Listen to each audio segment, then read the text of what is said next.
Hey everybody, welcome to Thick Skin with Jeff Ross. Life is hard, but we're getting through it together. I'm coming off this incredible high from the Alec Baldwin roast that we just taped. It airs on the 15th on Comedy Central. After the roast the next day, a lot of the writers and my friends and the roasters came by and hung out here at my house, and somehow I managed to talk one of my favorite funny people, Robert Smigel, down into the bunker. Most comedy fans know Robert Smigel as the voice and creative force behind Triumph, the insult comic dog. But I also love him as a screenwriter. He wrote You Don't Mess with the Zohan with Adam Sandler. He writes kids movies, Hotel Transylvania. He's also a mensch, a super nice guy, a charitable guy, and with no further ado, here's our conversation with Robert Smigel. Enjoy the show. Get ready for Jeff Ross. Get ready for Jeff Ross. Do you have thick skin? Let's all come together.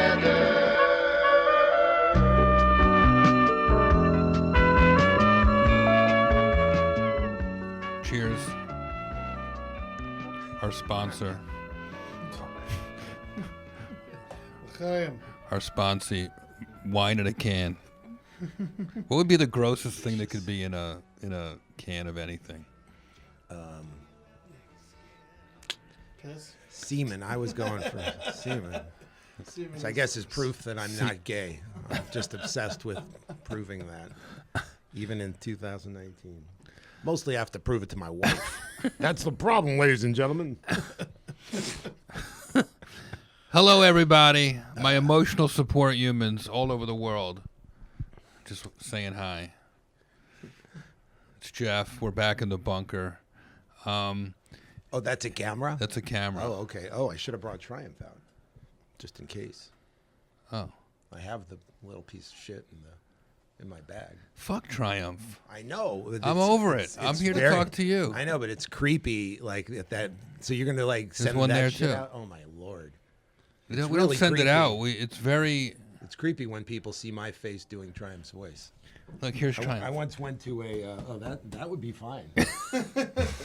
I once went to a Simpsons Christmas party. Like Conan years ago brought me to one, and there was like this little kid, and he was introduced to Dan Castellaneta, Yeah. and he immediately started doing the voice. I can't do the Homer, but anyway, he's just doing Homie. Blah, blah, blah.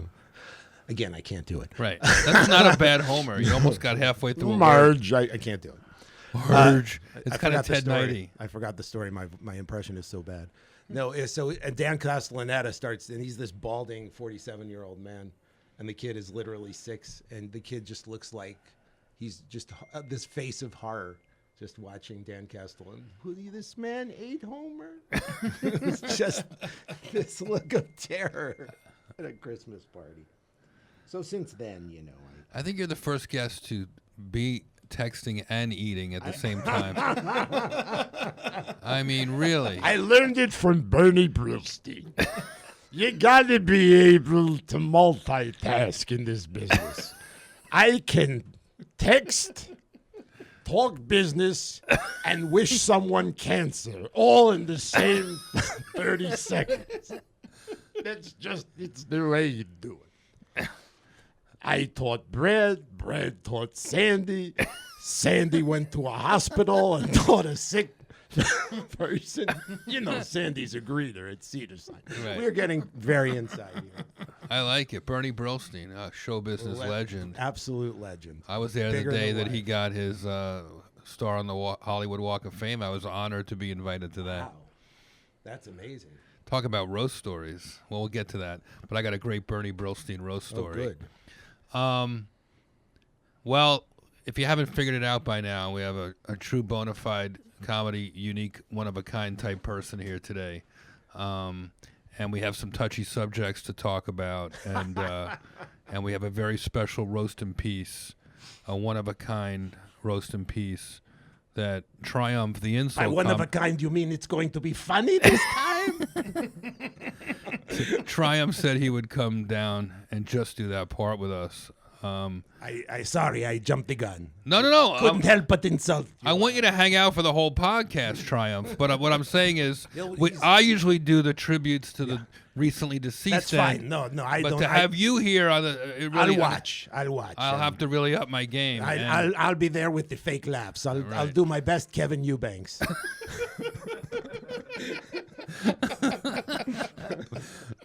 Great reference, Triumph. I love how you just stay in what's happening in comedy. Kevin Eubanks, of course, the amazing sidekick on the very popular Tonight Show with Jay Leno. Kevin, what are you not laughing for? Why- No, the show went great. I just, the last Well, that listen, boss. joke about Monica Lewinsky, and you just chuckled. You didn't, you didn't give me the big. Yeah. Listen, boss. You told that joke 3 weeks ago.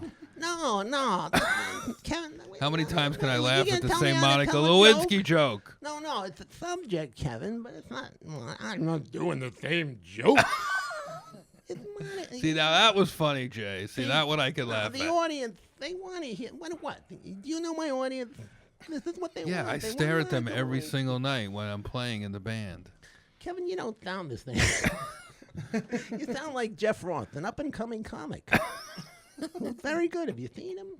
He's not big enough for my show. He's right for Conan right now. I love how Jay Couple Leno of used to years. always talk about comedy writing like he was working on the railroad. Yeah, I got my head down, hit to the grind, and I realized it was a job. It was actually good to hear that early in my career. Yeah. That No, he took it so He seriously. had an impressive level of focus. Yes. He does. No, I take a trip, and then I work on my act. Then I keep my Tonight Show money in the bank, and then I go to, I take a plane to Las Vegas. I do a set on the plane.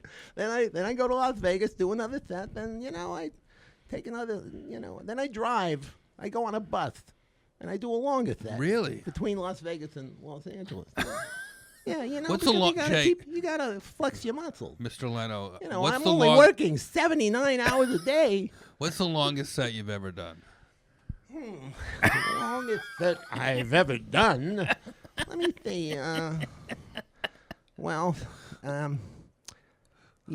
I finally apologized to Letterman, that took about that took about 3 weeks to go through everything I Man, had fucked him over with. I would have loved to see yeah, that. there was a lot of Netflix ground to cover. special. That would be a great guest. Why hasn't Jay Leno been a guest on what? the David Letterman Netflix show? That would be I think everybody's been waiting for that. that'd be great. I don't know if Dave's invited him. I don't know. One of them doesn't want it to happen, clearly. Or both of them. But you're a nice guy, Jay. You'd do it. I never. What did I? You know what was the funniest Letterman ever was? What? Like, I was in mourning, but because it was when Conan lost the Tonight Show. Right. But Letterman. And you had a big bit. You were a big part of Conan, so you Yes. really wanted that for Conan. Oh, yeah. No, Conan's one of my best friends, and this was like, just waited forever for this. And whatever your side of it is, right or wrong, all I know is that Letterman was on fire that week. Right. He took such delight Right. in And- seeing Jay presumably undermining someone else. Right. And it wasn't like cruelty to Conan. It was just like he just felt validated and like yeah. reborn. And he would not stop talking about it all week. It was funny. Everybody still YouTube it. The great migration. I remember this. I was never a big part of the late night world, but I always did spots on all the shows. So I would always sort of hear these perspectives. And I remember this great migration of all the Conan staff and writers out to California. It was like a whole That was the most thing. heartbreaking thing about it. Yeah. Like, not just Conan, but this entire staff uprooted. Right. Like, they just. I remember I couldn't believe it. As like a comedian that always was bi-coastal, I was like, Yeah. I always said, a late night show, what a dream. You stay in one place for your whole career. That would be, what a dream job that would be. And then suddenly, like, I'm talking to my friends like, Guy Nicolucci and like, Yes. it's like, it was like moving a building. Without a doubt. And it was so painful. when Conan made that decision. So you were I a think- you were a producer on Conan at the time? no. But I was was only I was the first head writer and producer like 93, 90 when the show started. Right. And then I got burned out on that job because it's a lot of repeating. You gave Louis C.K. his first job. Yes, his first network and there was a job. lot of really great writers on that show. Dino Stamatopoulos, who created Moral Oral, and was Starburns on Community, and a lot of. You were the first head writer. Oh, yeah. So that would have Well, been 1993. Yeah, Conan and I were tight and wrote a lot together at SNL, and so he asked me to do it, and I was so thrilled. It was the most exciting job I ever had because just the idea of changing the format of a late night talk show. Just Yeah, what a super exciting. thing to be handed, the keys to the castle like that. But then 2009 or whenever this Tonight Show thing happened, that was literally one of the most horrifying things, was just thinking about everybody who had uprooted, and now Conan was making this decision, and I understood why he was making it, because he thought he was going to be pushed out eventually. Well, fill people in because this. Yeah, I it's know. helpful to It's hear this already because 10 years ago. this podcast, it's called Thick Skin. Like, life is Yeah. hard. We're getting through it together.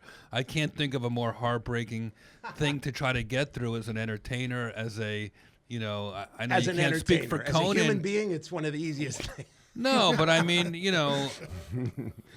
some people, they have to change cities for a job, and it's a dream come true. Yes.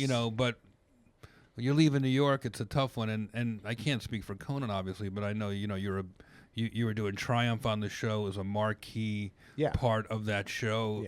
Yeah. My entire time, coming out of college and stuff, Right. watching Conan just sort of.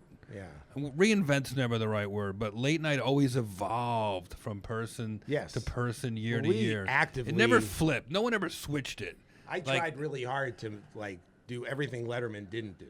Interesting. Because he was doing found humor and he undid Carson. Obviously, he broke the fourth wall and commented on everything that was happening, and we wanted to be the opposite. It was like, we're not going to do that, because I'd seen Pat Sajak copy some Letterman bits, and even Dennis, who Really? yeah, and so I was like, everything we do is going to be like made up, and that's why Triumph exists, partly because the first year Letterman had just moved into the Ed Sullivan Theater, and he had these Westminster dogs yeah. that he would just run them down the aisles. Remember when he would just use the environment? And, Yeah. Here are the Westminster Dog Champions, and he'd just run down the aisles like real dogs, and it was hilarious.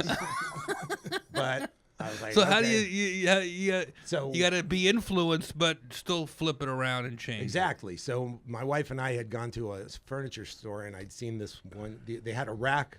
It was like a quaint touch. They had these realistic-looking animals, and they had dogs and like a seal and a lamb, and they were super detailed. And so I pulled one out. I thought it was the funniest thing in the world because I'd never seen a puppet that real, and I immediately sniffed my dogs. I'm gonna edit that out. She understands. It's been a crazy weekend. We haven't even set up how exhausted you must be because you flew in Friday. Well, Yeah. Should I finish this Triumph thing? Yeah. Okay, and then yes, we got to talk It's about the okay, roast. it's We got to talk okay. about the roast. I'm sorry. Yeah, so I put on this realistic dog puppet hand, and I immediately turned and sniffed my wife's ass with it Wow. in the store, and she found it hilarious, Yeah. which is why we're still together. Right. She's, has a very low bar. And then she surprised me coincidentally. Did you do it because it was funny, or did you try to embarrass her in the store and she laughed at the fact It that was you were funny because it was just funny because it was wrong. I guess whatever that means. Just taking an adorable kid's puppet and sniffing an ass with it. That's so it was funny. so real looking. It just, what else would a dog do at that moment? Is your wife a big Sniff her laugher? crotch, perhaps. So, She's a big laugher. When, we connected really well in terms of our so when sense of something humor. gets a big laugh in public from the wife, it's probably a good bit. yeah, I know. And believe me, it's been 30 years, so she has plenty of reason to be sick of me. But and I run shit by her all the time. She's got really good taste, and she's actually written great jokes for me in my cartoons at SNL when I did those. But she surprised me with 7 puppets on my birthday. Wow. And it was right before Westminster. 7 realistic puppets.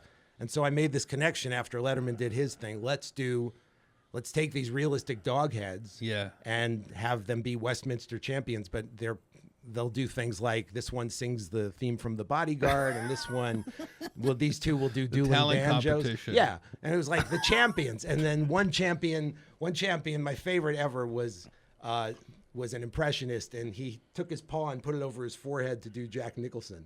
Just the hacky, remember the hacky Jack Nicholson when you would put your Yeah, of hand over course. your forehead? And they all talked with a Russian accent, no matter what. I saw a bald comic do it once. At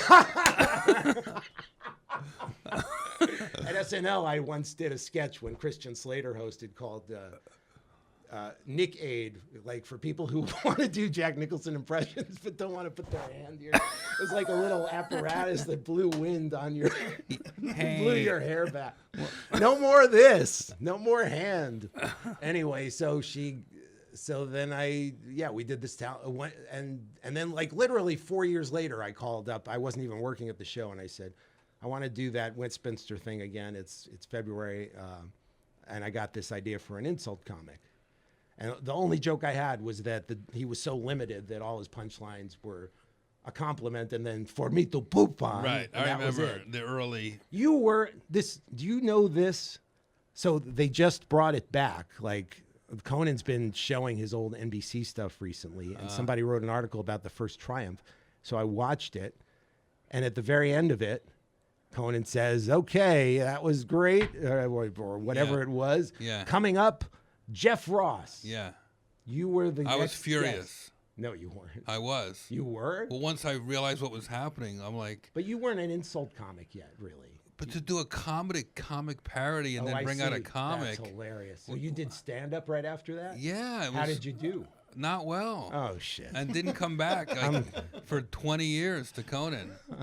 So I ruined your career. No. Now you're here. You forced me, Yeah. to work whatever. You said Thick I'm going to do skin. the insult shit. Thick skin. What year No, would you- that have been? 1997.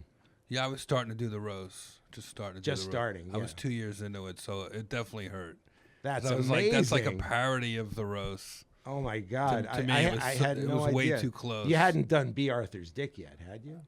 I was about to. You were about to. Well, A year later. that cemented you. A year or two later. 3 words, ladies and gentlemen.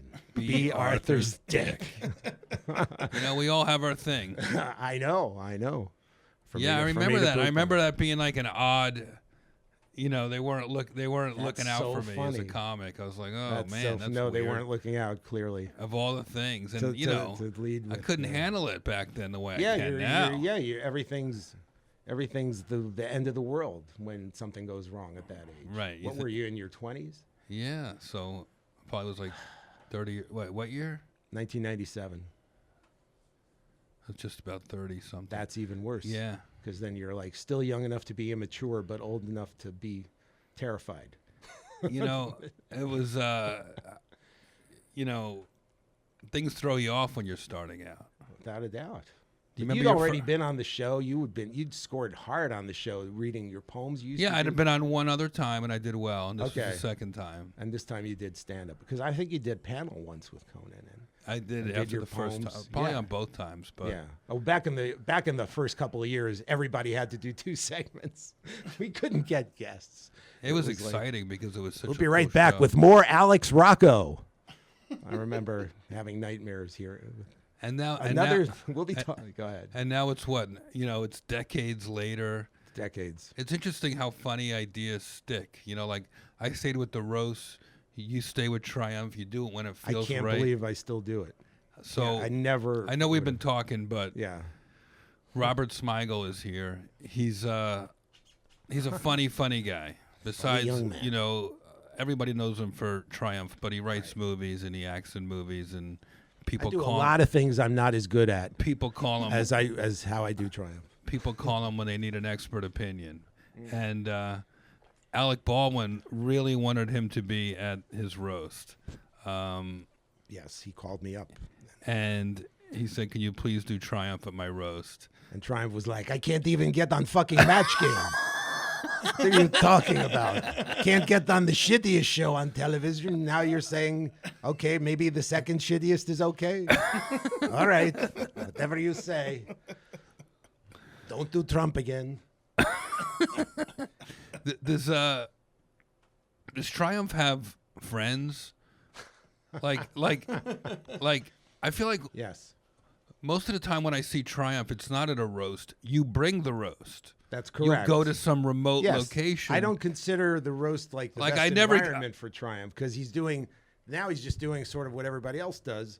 What makes him special, I think, is like the guys of. I mean, he was already a hit character before I ever did a remote. Right. But then when we did the remotes, it was like a whole other level because then he's invading people's space. And he's like under the guise of a reporter, and he's just asking all these mean-spirited questions, and it's, it's Well, he evolved. he evolved. Triumph, like any good comic, he started doing one thing and evolves into other things, and And I then would it stopped some for say 20 years. some say Triumph is a political reporter. Some say That's true. he's a fashion reporter. I've seen him. Done a little bit of that. I've seen him Red at carpet. premieres, red carpet. Yeah. and Lately, I've done a lot of politics because when Trump got into the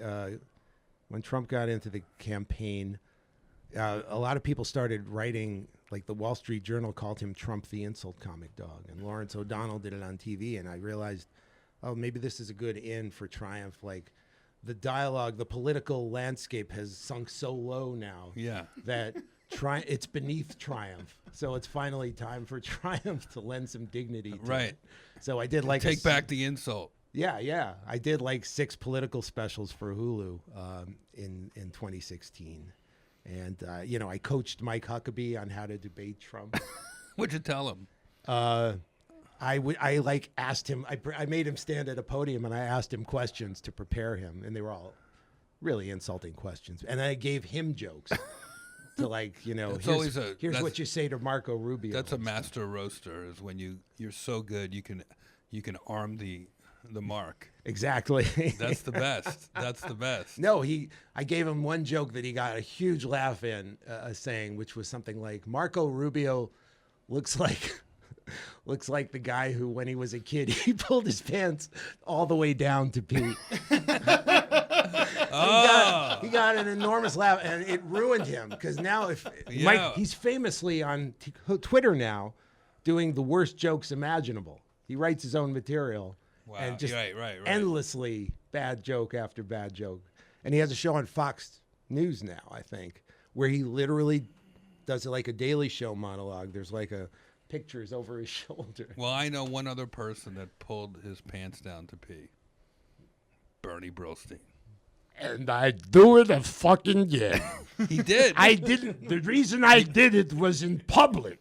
I wanted to show Richard Lewis that he made a big fucking mistake going to what's his fucking where did he fucking go? I'm like, I'll show you what you're fucking missing, Richard Lewis. My big balls. Yeah. But And Bernie his would jaw do that. dropped, and that's when I let out the pee.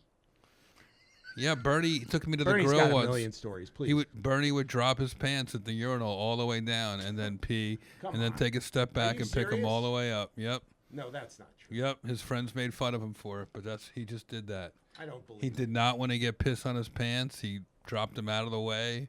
That's fantastic. Probably his balls were probably too big to do it the right way. to really do it the right way. You want to eat a little bit? It's fine, Robert. Oh, no, that's Triumph eating right now. You better carb up, Triumph, Yeah. for that long flight home. No, I've got to. I'm eating so as an excuse not to say horrible things about your podcast. I did Easier notice. to be nice when my mouth is full. I will say that Alec Baldwin was particularly delighted watching Triumph show up. That's construction. Oh, okay. Watching Triumph in the front. He was? Oh, Yeah. that's nice. It was really cool. He was laughing and loving it, and De Niro looked a little befuddled by it. That's funny because De Niro, when I did, we both used to do this show, the Guys' Choice Awards. Right. We've both done it. The worst audience in the history of television. Tough. Just a bunch of sons and daughters of executives Right. and military who are, have 1,000-yard stares Yeah. watching comedy. The military can be a good audience, but Oh, yeah. only when They're in their own environment, Right. it's raucous. Right, but when you got the brass there, they will definitely stare at Clam you like up. And if they know that like the Dallas Cowboy cheerleaders are on after you, you don't have a fucking chance. So don't feel bad about that one. It's exactly. They're waiting for that. What's the weirdest place you ever did Triumph? Oh, the weirdest thing. Well, you know what the weirdest. Did you ever thing show is? up somewhere and it just you were fearing for your life? Yeah, when I went to Texas last year, I just imagined everything. Yeah, and even when I did the Hulu specials, and I gotta say that Are they still up? Can I watch those? yeah, they are. They're on Hulu. Yeah. So I went to before I did my first one. I went to Iowa and New Hampshire, and I was going to go to Trump rallies, and I was nervous, and I asked to have security, but I'll tell you why I was nervous. It was because everything CNN would show, like when they would show clips of Trump rallies, they would only show like the parts where the maniacs tear somebody's sign or somebody gets thrown out. And that's all you saw. So I assumed that, it was basically roller derby or something. But so you go there and then nobody's like that at all. There's, it's like a needle in a haystack finding the people who are that crazy. They're all willing to chant along, throw her out, that kind of thing. Right. It's almost like a show. It's almost like Family Feud, like chanting the answers, But they weren't animals. And then a lot of people who were going just for the spectacle. They weren't even Trump supporters. And then I was in Iowa, which is like the nicest state in the whole country, I think. So I wasn't scared at all. And it was an interesting perspective on Trump voters at the time. It gave me a false sense of security that things were going to be okay if he won. Because they weren't that crazy. They were, they seemed just like people who were, out of work, or they needed, they were worried about practical matters. I'll be the Trump voter. What would Triumph? Would he ask about, like, which issues, or would it be about? I would just if it was, I would seek out the most obnoxious people and. So you really are a Trump supporter? Yeah, fucking yeah, man. Tell me, in Philadelphia, when you saw the movie Philadelphia, were you rooting for the AIDS?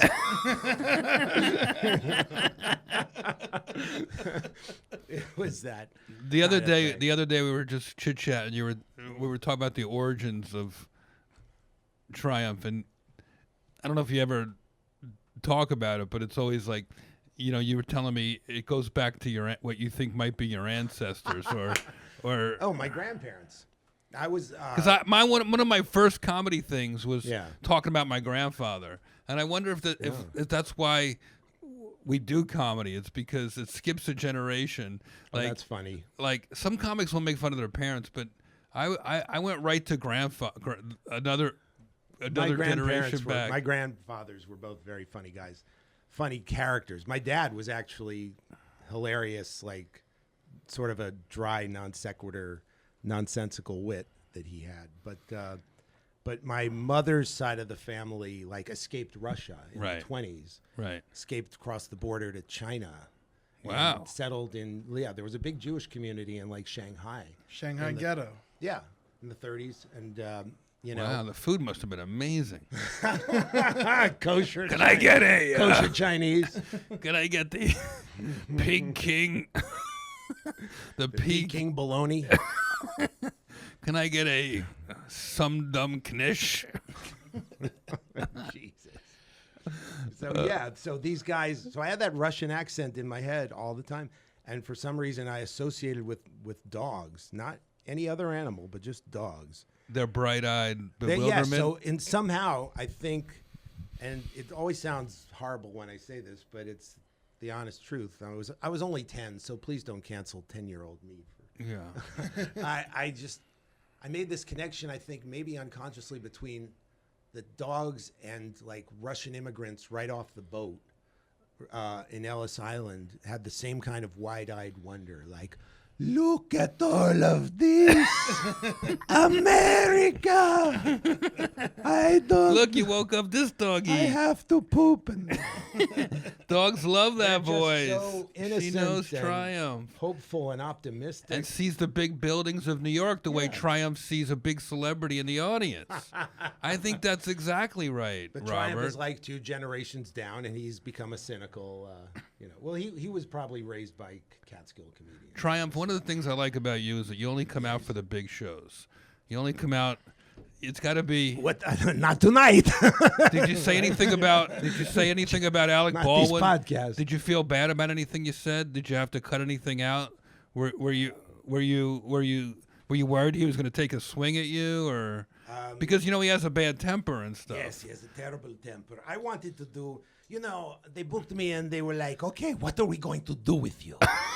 Like, what the fuck are you talking about? Let me do my 20 minutes? Of course. Cancel 3 other people Of and course. everyone's happy. But I no. offered to drop out of the show when I heard you were said, coming. No, I said keep Jeff. I said lose- I want Triumph to get my time. I cede what's it called in Congress? I cede my time from the man from the kennel. No, you were grandfathered in. I said let the host talk and Jeff Ross, and then I'll fill the rest. De Niro's okay, but he better follow me. He better not follow me. And then and that was it. And I had and then they're like, maybe we put you with the Baldwin brothers, and They weren't even there. I know, because what people don't realize, everybody thinks Alec hates his brothers. No. It was a Saturday. Saturday night is prime surge night for Uber drivers. Of course the Baldwin brothers weren't there.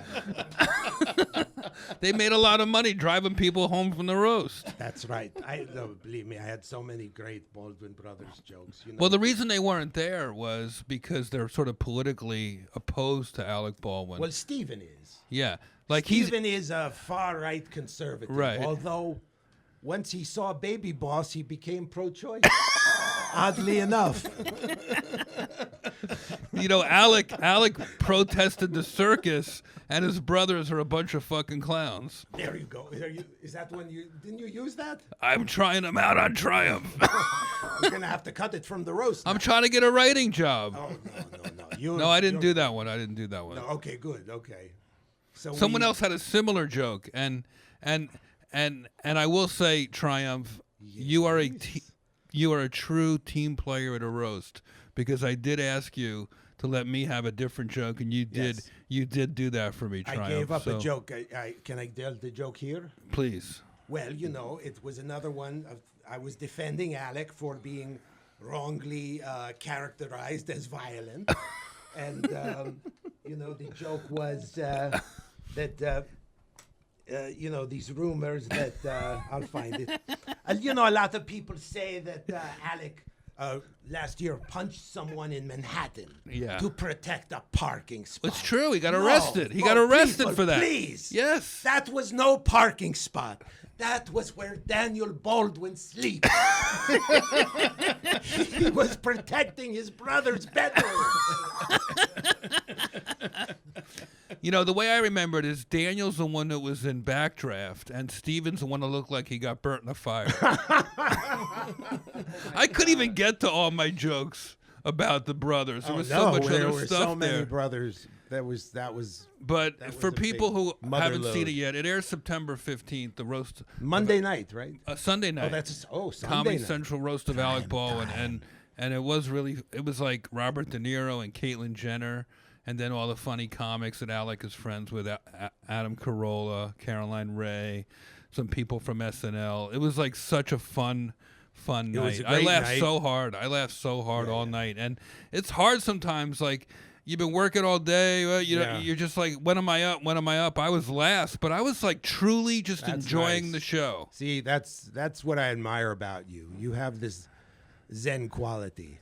Especially when I saw you in the hot tub looking exactly like Buddha.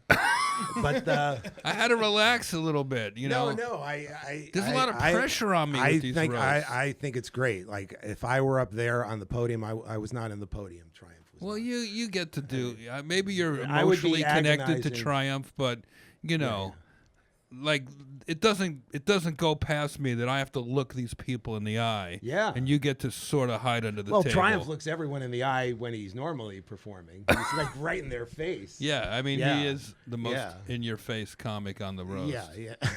But people were. Larry David was in the audience, right, sitting not far from Triumph, and he know. was laughing so hard. That's great. And that made me feel so good that if he was laughing, everybody must be laughing. Yeah, because Larry David is a true comedy fan as well as. He told me he hadn't laughed genius. that hard in a long time Oh, that's great. the whole night. That's and that was a really a treat. Cool. I know you have to catch a flight, but we do a few things here, Robert. That Let's do it. We always do birthday shout-outs. Oh, good. And it is your friend and often collaborator Adam Sandler's birthday this week. Holy fucking shit! No. Nice 53. You look great, Adam. You look young for. I can't believe you're 50. What the fuck does that mean? What the fuck does that mean, Ross? It just means you've been taking care of yourself. I'm the same age. I look way older than you. Yeah, it's very nice of you. That's very nice. Smigey said you had something to say to me. You did. I fucking influenced you or something? Of course. You know, early on, when I was doing my open mics, Yes, Abu. you know, when you try out your jokes, Yes, and you were already, you know, making a name for yourself on Oh, remote yeah, control yeah, yeah, and yeah. stuff like that. And, Yeah, you know, I was yeah. just this Jewish comedian, basically, Oh, Jeff Lifschultz. You're more than a judge, Abu. And all of a sudden, this cool Jewish comedian, like I was working Ooh. Catskills and stuff. Oh, not you. I'm talking about Freddie Roman. Oh, yeah.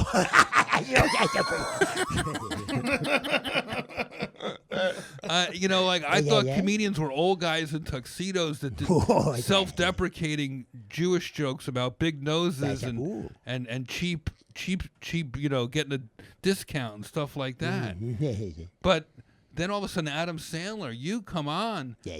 singing the Hanukkah song, Oh, yeah. and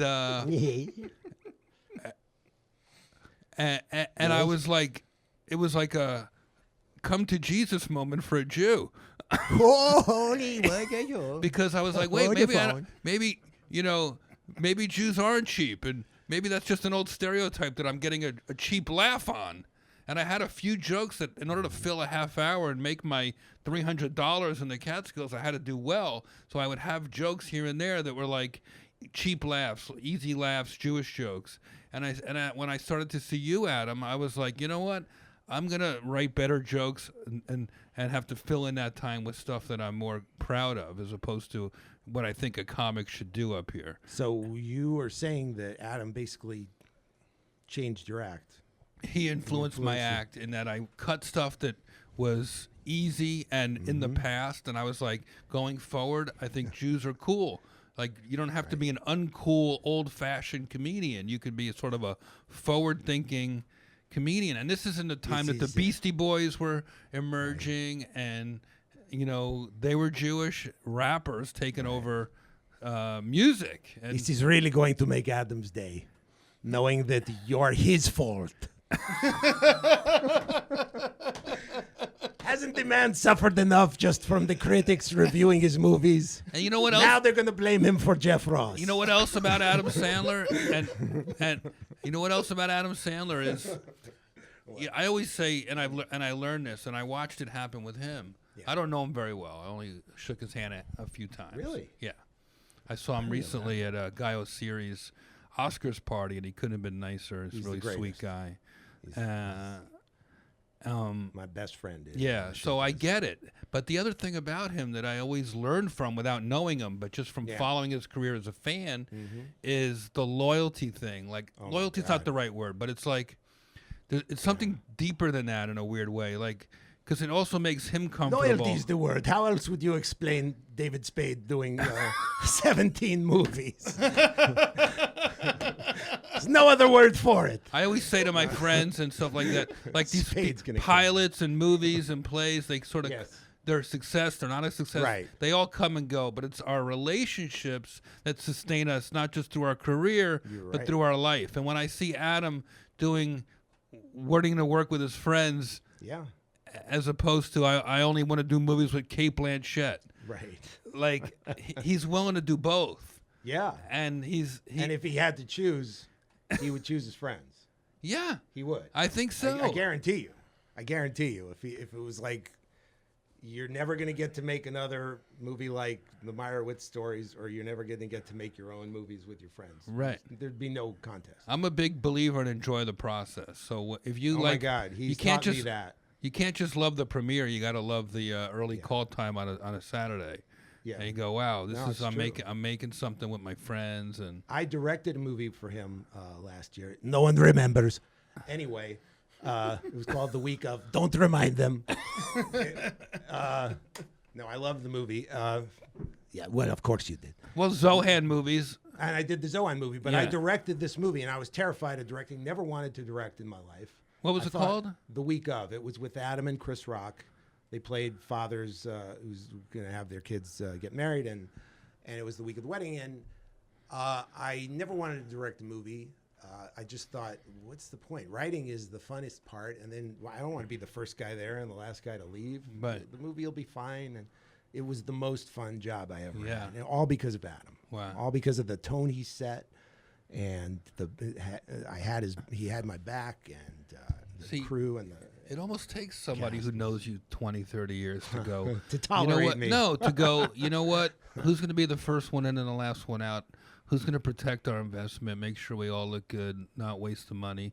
And he knows you so long. Oh, he's wanted me to direct for a long time. See, I because love we have that. similar comedy instinct. So Right. he's like, oh, I'm not going to have to tell you much because we're on the same wavelength. He's wanted me to do it. I've resisted for years, but finally I just needed the money. Were you happy the way it looks and the way it came out? Yeah, I was happy with it, but The more week than of. anything, I enjoyed the process, Right. which I never do. Right. Like it's triumph when I'm doing a remote. It's just worry. Do you think it's because you're getting more settled into who you are and you kind of know what you're great at and what you No, enjoy? it's because of that bit. It's because of Adam and the Tony set and the comfort level I had having him behind me. I've never grown out of being stressed when I do like a triumph remote. It's just I put so much pressure on myself. I know how you feel with the roast. It's, Oh my God, it's got to be yeah, that way. I for do. you. I do how you feel, and you're like, gotta be that way. you're not just you want to make the fans happy. You want to do good. You want to do know, something you different try to than set last a high time. bar and then continue it. Yeah. And Well, it's great to know that that work ethic pays off. Like, I think no matter what field you're in, if you're listening to this, like, hard work pays off. Like, so many people try to take shortcuts. And right, what happens when something flops or you're really feeling hurt, Robert? Like, what? never happened. I didn't ask you. No, Adam's movies. I think a lot of them have been underappreciated by critics, and my movie did not get great reviews, Right. and it was a little heartbreaking. Right. I gotta say, because I put a ton of time and thought into it, and we tried to make it look very. It's very like. It's so funny to say this, but Adam had the idea for the movie, and he actually said to me, "Smigel, I want it to be like cinema verite." And he actually made me watch a couple of John Cassavetes movies. Like Right. it feels and looks Really? very different than, a typical big budget comedy. And I was Week very of. excited to do it for that reason too.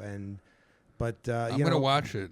Yeah, check it out. It's on Check it out and Netflix? Tell me you'll like it. It's on. It's sure. It's still on Netflix.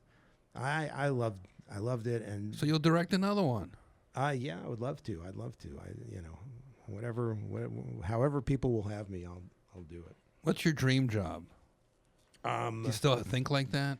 I don't know if I I'd do. like to write a Broadway musical, actually. Oh, my gosh. Yeah, I have a couple of ideas, and TV Funhouse. I love was writing such a- songs, You used to do believe it or not. songs in all your comedy. You still Yeah. do, I well, feel Triumph did a whole album. like. Right. And it was Grammy nominated, and songs. That was an off year, though. That was an off year. Come on. Come on. true. That's the year Whitney died or You something. know Come what? No, that year I lost to the Daily Show book. Oh. Remember that bullshit when they would start having books compete with comedy albums, and they changed the rule the next year. which Oh, I that's call so the frustrating. Come poop with me rule, because I was sure. No, I wasn't sure. Oh, man. No, it was fine. I got a remote out. So you get something we did. something like you say gets bad reviews. Like, what happens in that next day? Do you have somebody you talk to? Do you go out for a run? Do you go shopping? Do you talk to No, your the wife? sad thing is, I talk to my wife. How do you get everything, through the know. hard times? That's something we like to talk about. I kind of just focus on the next thing. There's nothing you can do about it. Right. The sad part is you don't want it to cloud your experience. Like I had the happiest experience making the Sandler movie, and suddenly you're getting these these mediocre reviews and questioning yourself and do I really want to leave that project with that bad taste in my mouth? Right. And that's a challenge, Yeah. because you always want, it's like with Triumph, it's the opposite. It's like agony, such hard work, writing the jokes, and then like all the people I have to talk to cut it down into like a great 8-minute piece, and the stress of not hurting people's feelings, all that shit that goes on, and the editing to a deadline. But then the pieces are almost always really funny. And then that's all you remember. Right, You right. the suffering kind of melts away. Right. You remember what's on YouTube. what Right. Everybody loves. It's so funny It's when like the something pops reverse. up later, like an old friend, right? Yes. And just whatever it is, a meme, a video. I know. Well, you know what happened to me last week? This summer, it was like the 100th anniversary of the NFL. Yeah. And so they asked me to do the Bears guys again. Remember those? Oh my things? gosh, that's beautiful. With Peyton Manning. Right. ESPN had me and George Wendt do a whole bit in Soldier Field with Peyton Manning, where we The Bears. with the Bears, and where we baptized him into a Bears fan. We dunked him in Italian beef juice, and he came out with the mustache and the sunglasses. The Bears. yelling Packers suck, and it's like got 9 million hits on Facebook. It's amazing. And then we did one with Brett Favre. NBC wanted to do one for the pregame show. Yeah. We did like a 5-minute bit with Brett Favre, taunting him and giving him a hard time, and it was so much fun. I've gotten to work with. I'm a giant sports fan, so I Right. realized I've gotten to either perform or write with now Peyton Manning, Brett Favre, Joe Montana, Tom Brady, and there's one other amazing quarterback. Jordan? Well, right? Michael Jordan, Wayne Gretzky too at SNL. Yeah. And Dick. Sorry. Dicka. And Dicka. Well, the coach, there's And no now Blake- comparison, my friend. And Dicka. No, Dicka could take all those guys on 1-on-9.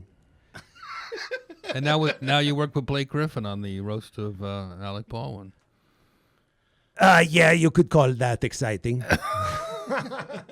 You took It was great. Triumph It was took great. it pretty easy on Blake. I did one joke about you and Blake. What but was You that? don't want to reveal it, right? Oh, yeah, right. Better not. You got to watch the show on. Yeah, you gotta tune in. You got to tune in. I was ruthless to Caroline Ray, though. Yeah, I was surprised by that. No, because we're friends. But so she had a great. She was fantastic. She was a good, not just a good sport, but like Yeah. she worked on it. She delivered. I saw her trying out her jokes at the Oh, clubs you like did? we Yeah, did. she read all her jokes to me like an hour beforehand, and I was like, "Wow, you really." People love knowing about how these roasts come together, and But somebody like her, people don't even remember that she's a comedian. right. She's done like so many other non-comedy, like Well, the biggest. I don't know if you know Loser. Caroline Ray. Look her up, folks. I love her, and her voice is so high, only Triumph could hear it at the roast. No, she was. What Caroline Ray jokes did I have that I didn't use? That was one was.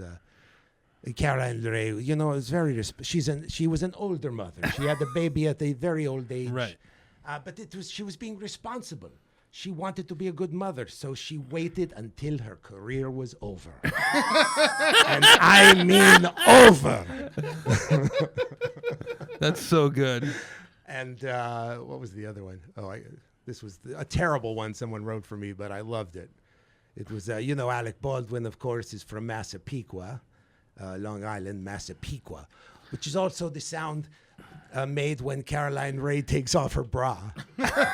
Massapequa. Massapequa. I love that. It's like an old Johnny Carson. You should have done that Karnak one. joke. It's okay. You did it here on my show. I was saving it for the podcast. Got to save some for the Jeff Ross podcast. You had fun doing the roast. I hope you do more roasts. It's fun having you in a roast. I love It was a hanging with nice you, palate man. cleanser. This is the most time we've ever spent together in Thank like you. 30 years. I've always admired you, and I've kind of met you a few times. You've always been a nice guy, but it's been great to hang out with you, man. Thank you, Robert. Really Same. You came by yesterday. We had a bunch of the writers over, and they were so happy to see you. And everybody loves talking roasts the day after the roast. Right. No, everyone's still wound up. It's like the when I Super used to Bowl work- of comedy. Yeah, it's like every Sunday when I used to do SNL. I was just a mess. Like, I'm with my wife, or she was my girlfriend at the time, and I'm trying to just be a normal person. Right. And I'm just thinking about Right. shit that went wrong the night Right. before. How long did you work at Saturday Night Live? For 8 years. 8 years? Yeah, 8 years, and then I got the Conan opportunity. I was looking for a way out, but I wouldn't quit without a job. Of course. Yeah, like I wrote a sketch. I wrote a pilot with Conan for Adam West, like in '91, called Look Well, and that was our It's a dream. famous Yeah. unseen pilot. Yeah.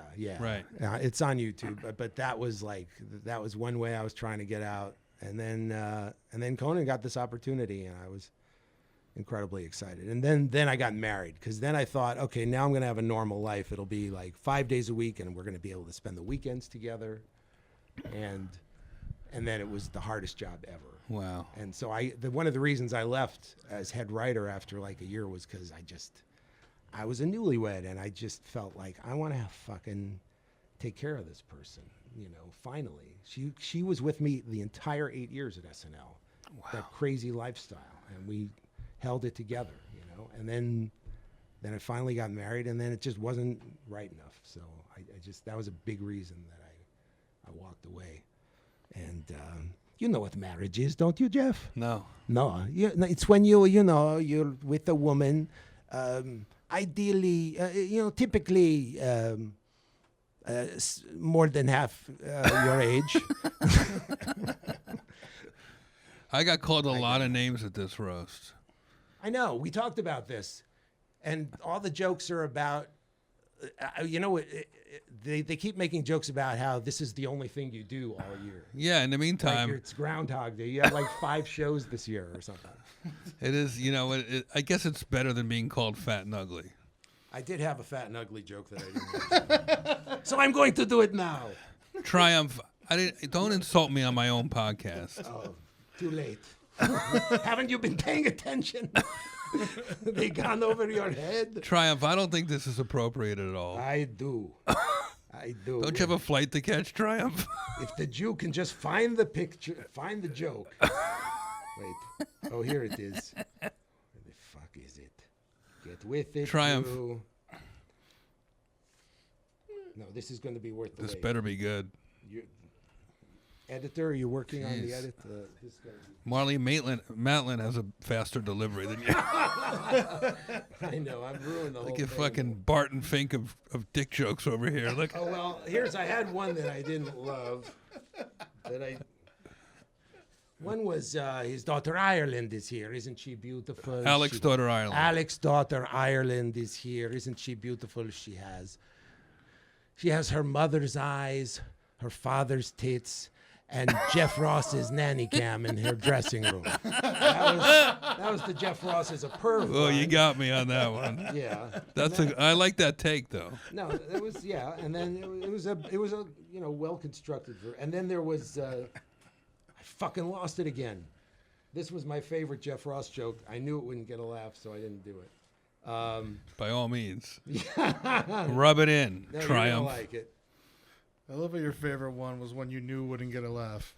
Oh no! I did a couple that I knew My weren't gonna favorite get one that didn't get a laugh, I did anyway, which was it was about Caroline again.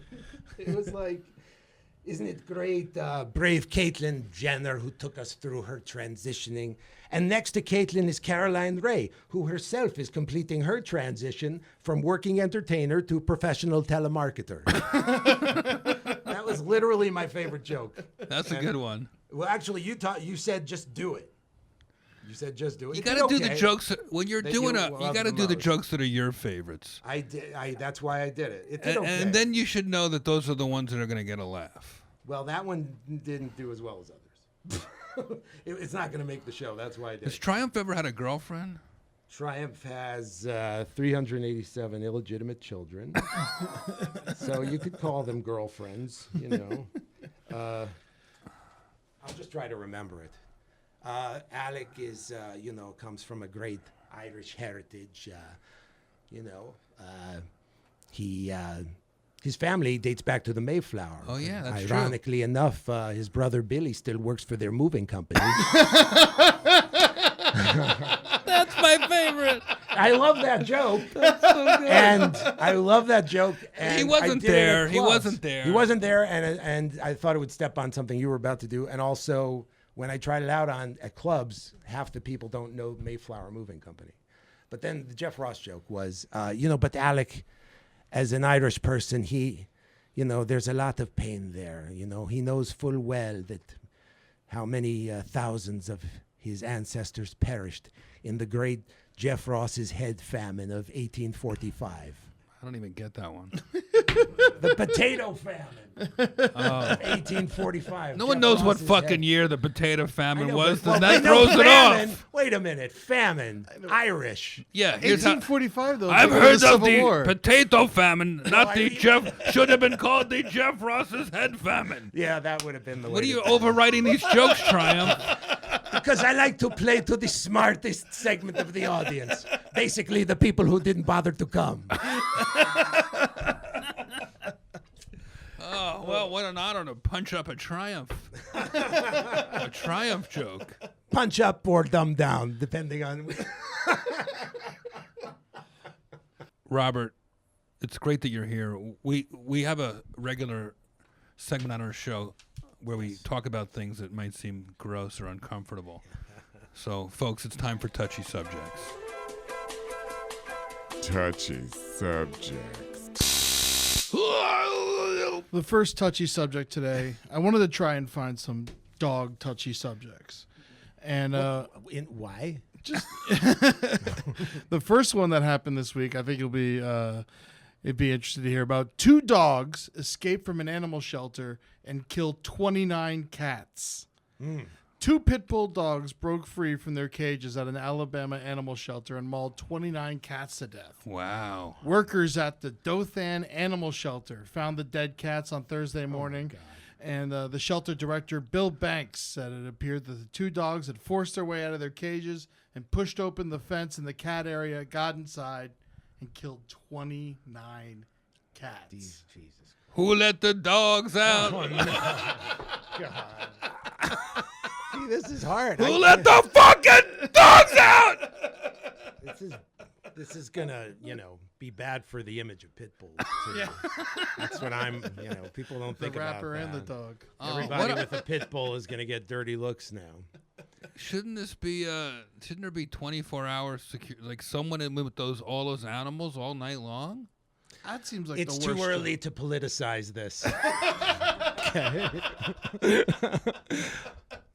I'm going on Twitter and condemning you.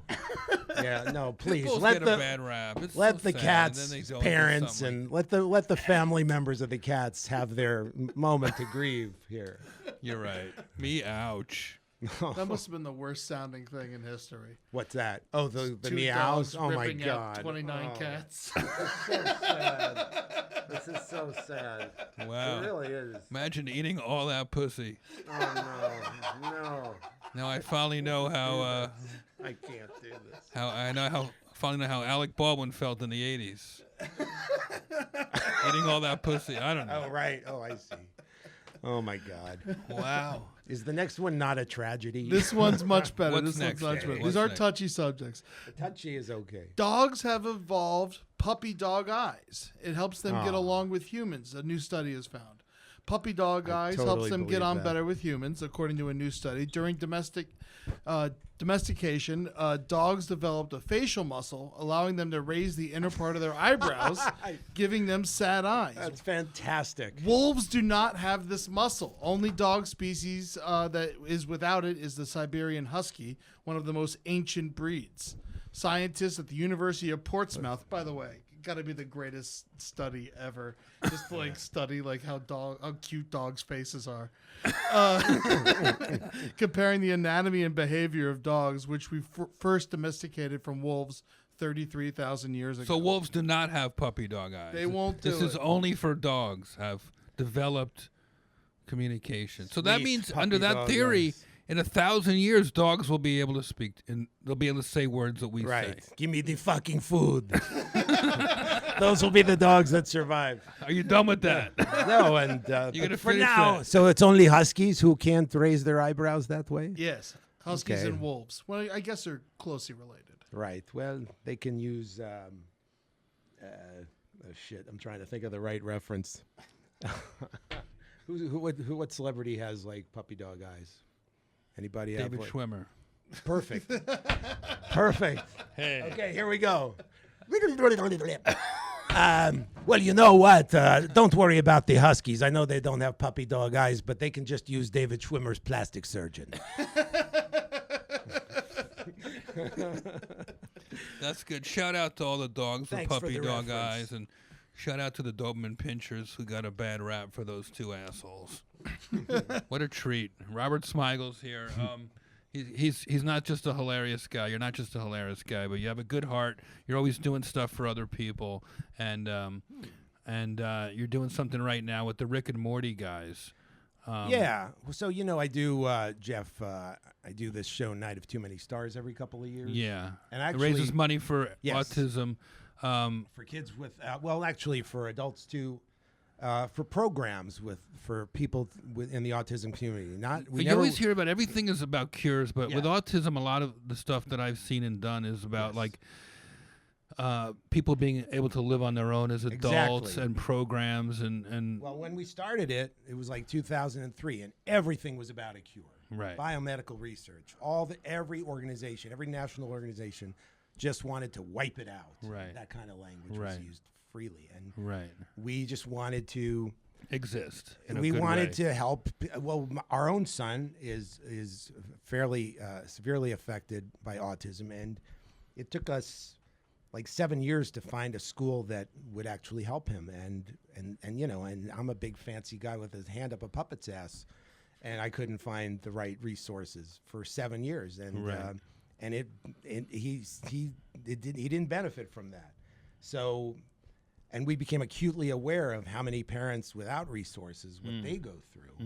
And in more remote places than the tri-state area where I live, it was a nightmare for those people. So to find a right place to yeah, send your to kid find, every day yeah, for school. without a doubt. And so we decided we're going to just fund schools. We're going to build schools and create agencies that provide services and programs for kids and adults all over the country, and that's what we've been doing. And we've raised $30 million over the last Wow. 7 or 8 ones we've done. You know, we're going to do another one in HBO in April. Imagine how much more you would have raised if you had asked me to do one of I these. know. fucking You know, shows. I had a bit that I wanted to use you for. I did, and I'm not going to reveal it because I still want to do it, and I'll tell you about Okay, it fine. afterward. But That's great that you do that because you know you could just worry about your own self and your own family, but Well, it's great that you take the you time know, when to I do was, that. what happened was I see other parents like just doing everything they can, whatever skills they have. Some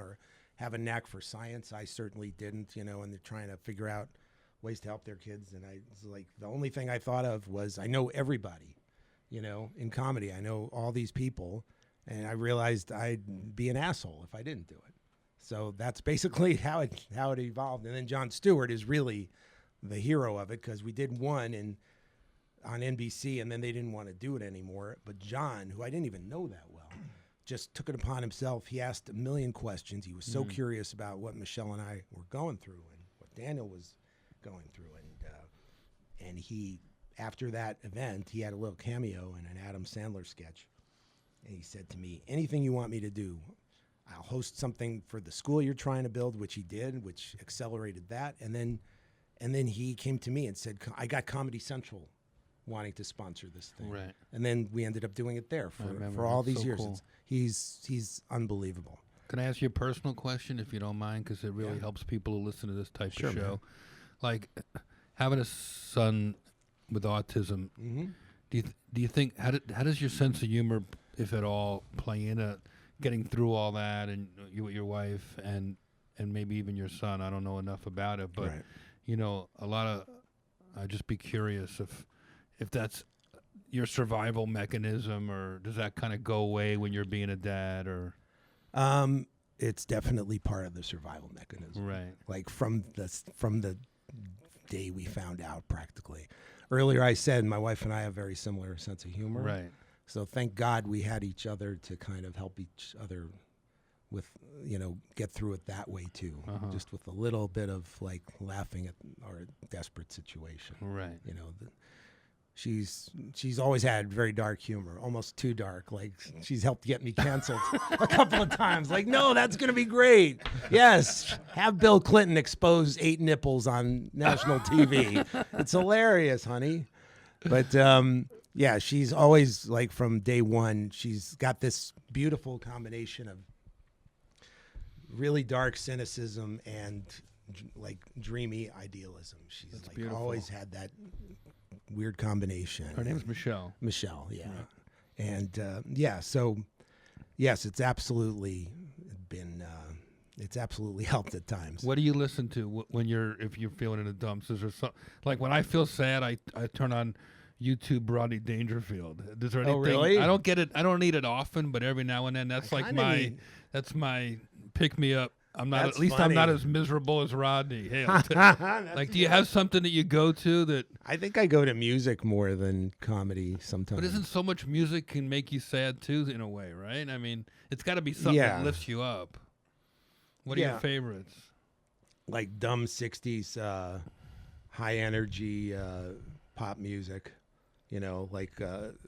like just nonsensical shit, like Woolly Bully kind of shit. Oh yeah, It's just like you can't be sad listening Right. to that. I can see that. You know what You I just mean? gotta move around, or you're gonna the Yeah, words or don't matter. It's just a complete escape and just Were you a amazing punk rocker? melodies. Because that's how I look at punk rock. Like, Yeah. it would snap me out of anything. when I was young, Right. You know what I mean? I love the Ramones. I really love the Ramones. We listened to them all day here yesterday. I loved it. Before Yeah. you came, we had the Ramones. Oh, on that's for so an hour. funny. Yeah. And well, your friend Tal, the bass player, the Right. brilliant bass player, I played her. So I was telling her that my kids are huge into the Ramones, and they love because they go to School of Rock. These like schools where Yeah. influenced by the movie. Yeah, where kids you can get to- rock out with their yeah, with friends. other friends, Right. and like before that, they loved One Direction and shit. And then Right. this place cures you of that. If you're so, it does. So if you, Thank goodness. yeah, I mean, you learn instruments, but you also learn what sucks. And so, yeah, these kids, like, they know Led Zeppelin, and they know it better than me at this point. And they know everything they know every song the Beatles ever recorded. It's really cool. It's amazing. You take a kid now, like, to our music, like you were saying yesterday, you took Yeah. your twins to the see Stones, the yeah. Stones. Yeah. Now, when I was a kid, if my parents took me to see their music, it was like Oh. some rinky-dink outdoor whatever, the do-wah-wah-wah, the do-rah-rah. Like, there that was like, shit, yeah. there'd be like 1,000 people there. But you tell your kids, let's go see Daddy's type music. It's the fucking Stones in a stadium. No, they it's gotta totally- go, Daddy kind of knows what he's I talking was about. a nerdy kid, and I kind of got into old school. Like, I loved my mom and dad loved Frank Sinatra, Right. and Tony Bennett and Barbara Right. Streisand, and I kind of bought into all of that, and I Right. still love. I still love that. I stuff, still love too. those kind of standards, yeah. So, so what we're doing right now for charity is Rick and Morty, the guys who created that, Dan Harmon and Justin Roiland, are doing a contest on Prizeo.com/Rick and Morty. Prizeo? Prizeo. It's like prize and then add an O. Prizeo.com/Rick and Morty. All you have to do is enter $10 and you have a chance to meet those guys. Go to the set of their go to the there's no set. It's a cartoon. Sorry. Go to their animation studio. See how the show's made, and that's you'll cool. get drawn into the show. They'll draw a character that looks like you, Wow. and it'll be a character on the episode. So That's cool. yeah, it's a pretty cool one. Rick and Morty's unbelievably popular. That would have been a good roast joke. Caroline Ray's here. She looked like she fucked Rick and Morty. Yeah. Oh man. You think I think we if should you do and a I sat in Caroline Ray room- roast. I if you- think we need to do the roast of If you and Caroline I Ray. sat in a room for 2 hours, we could write probably anything, and we could write a roast. We could literally write an hour-long roast of somebody. It was great having you, Robert. Thanks for buddy. coming over, man. You're such a cool guy. So much fun to talk to, and I know you got a flight to catch. So Oh, you got a flight. we have to get we gonna have to do get this to our last- we Oh, have good. to get to our roast in peace. Roast in So I was hoping. Triumph. Let me see if he can handle any more of you. Okay, yes. I'm right. here. I'm here. What's All right, what's, folks. what's this segment? This is a segment, Triumph, and it's an honor that you're here. I'm gonna give it a. I'm gonna do my best to make you proud, but Tell us, Jeff. What is this? this is roast in peace. Roast in peace. Okay.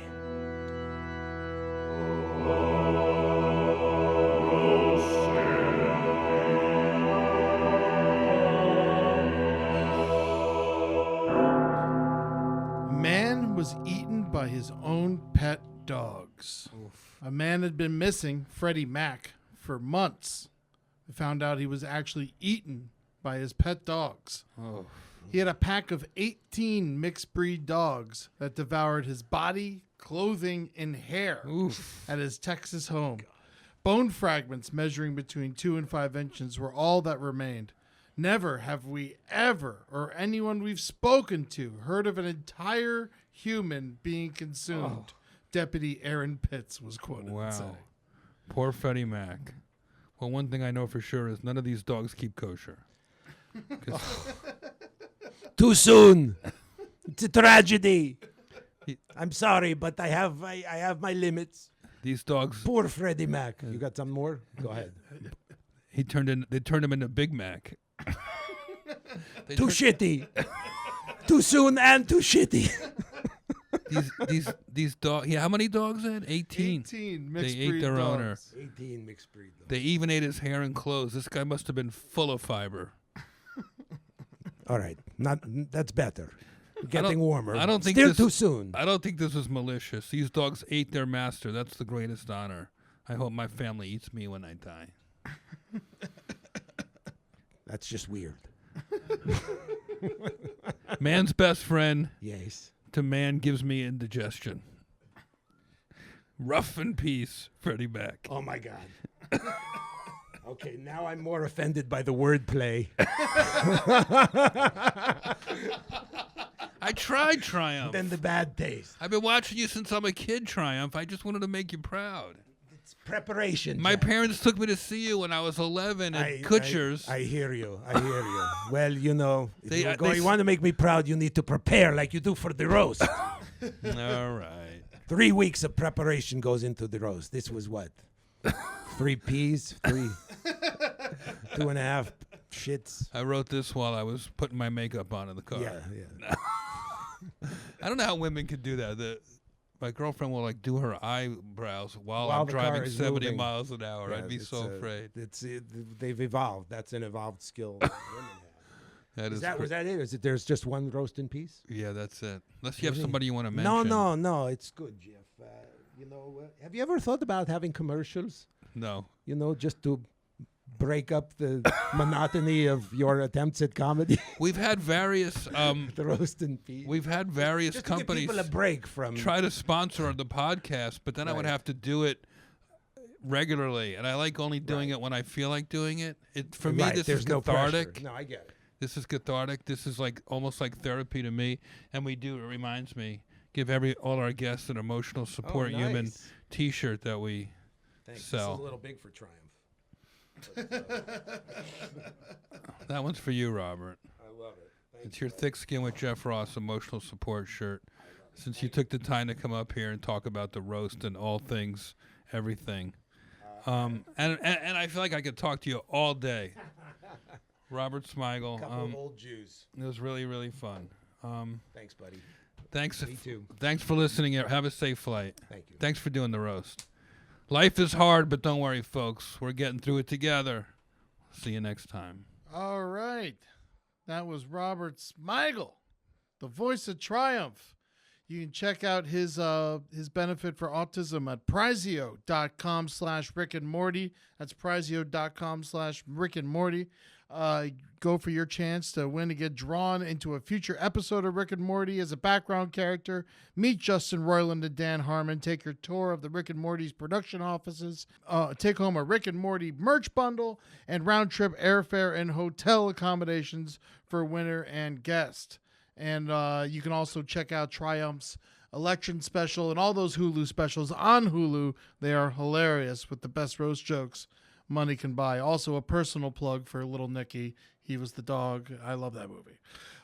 You can check us out, all things Jeff Ross, on roastmastergeneral.com. You can pick up your Emotional Support Humans t-shirt there. You just click on the merch button. They're $30. Also available, these lovely mugs.